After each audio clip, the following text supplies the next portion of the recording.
The room went still as Justice Brett Kavanaugh leaned forward, a faint smirk tugging at his lips.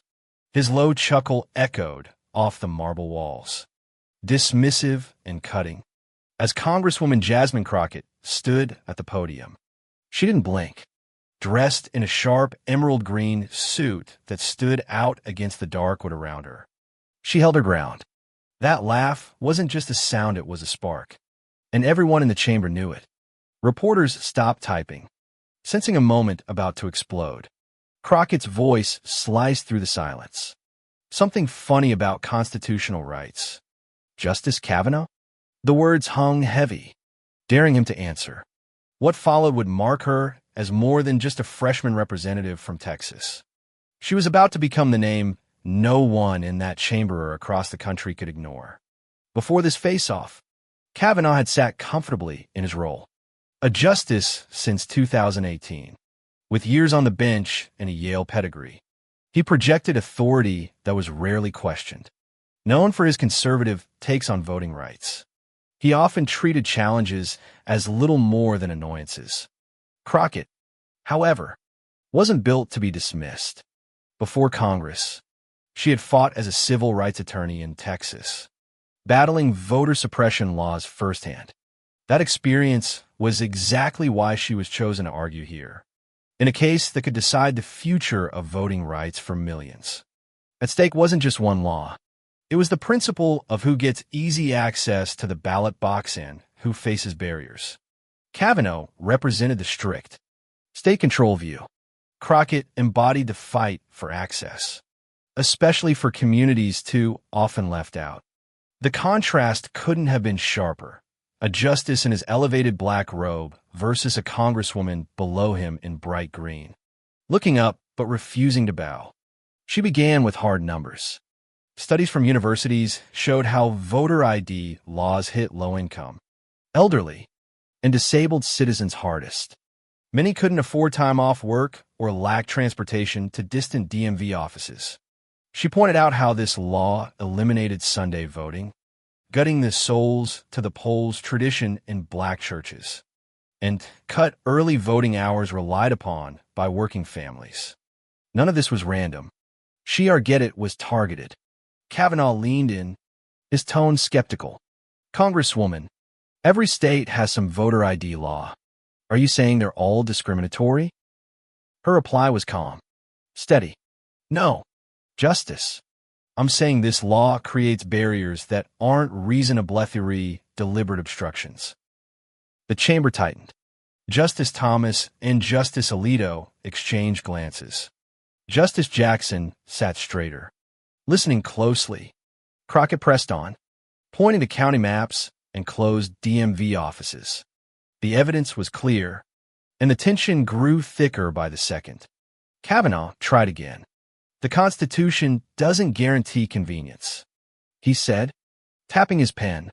States have an interest in preventing fraud.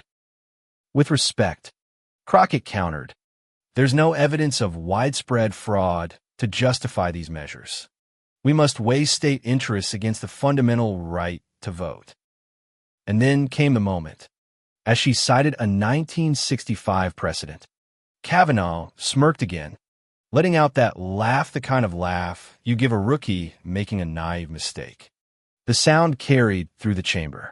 Whispered reactions rippled across the gallery. Even Justice Jackson raised an eyebrow. Crockett stopped mid-sentence. Her eyes locked on him.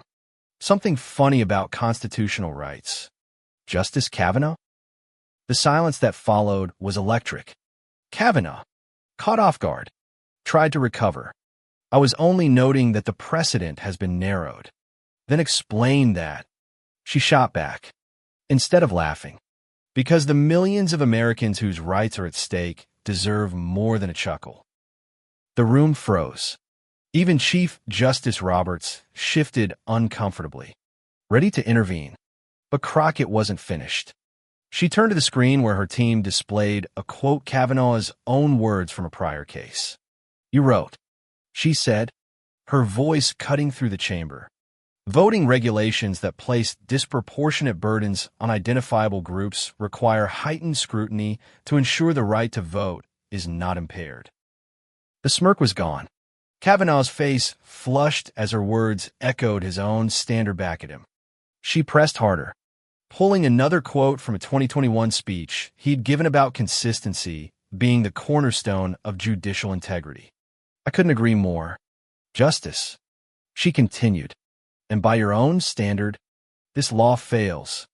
I'm not asking for special treatment. I'm asking you to follow the principle you laid down.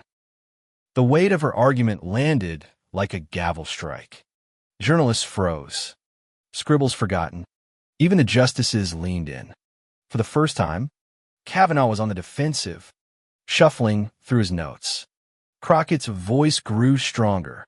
We estimate 2 million eligible citizens will be blocked from voting by these hurdles. Not because they're ineligible, because the obstacles are too high.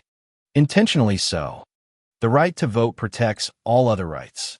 Dismissing it with laughter is dismissing democracy itself. The gallery was silent, and in that silence, Kavanaugh had no smirk left. Roberts tried to steady the hearing. Justice Kavanaugh, any further questions? The justice who had laughed earlier now hesitated. His answer came slow, measured. I wasn't dismissing voting rights, he said, his voice softer, only concerned about the court's role. But Crockett wouldn't let him slip away. With respect, Justice, your chuckles said otherwise.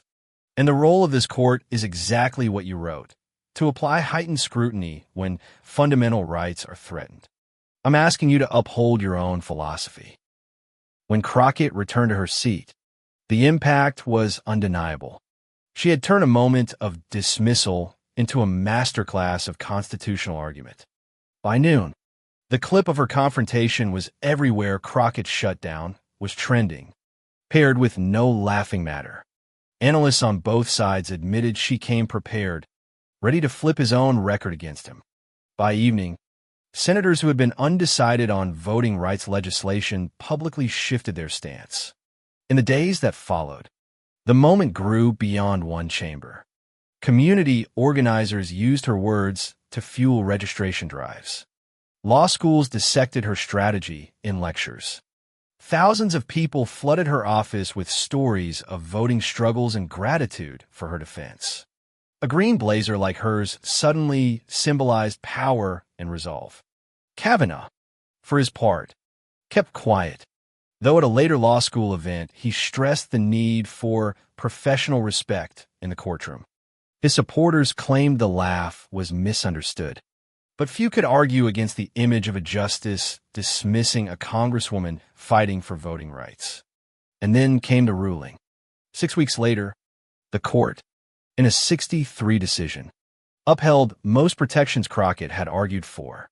The majority opinion even echoed the very language she had quoted from Kavanaugh's past writings. It was clear her strategy had worked. The decision rippled across the country. States re-examined their laws. Advocacy groups seized the precedent to challenge restrictive measures. And for the public, the meaning of heightened scrutiny was no longer just a legal phrase, it was a rallying cry.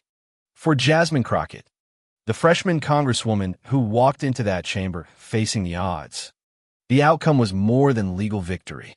She showed that respect must be earned, not assumed, and that laughter cannot silence truth. Her rise was swift, but it wasn't just political.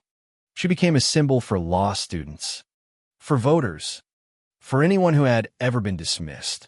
And all of it started with one chuckle that backfired in the most spectacular way.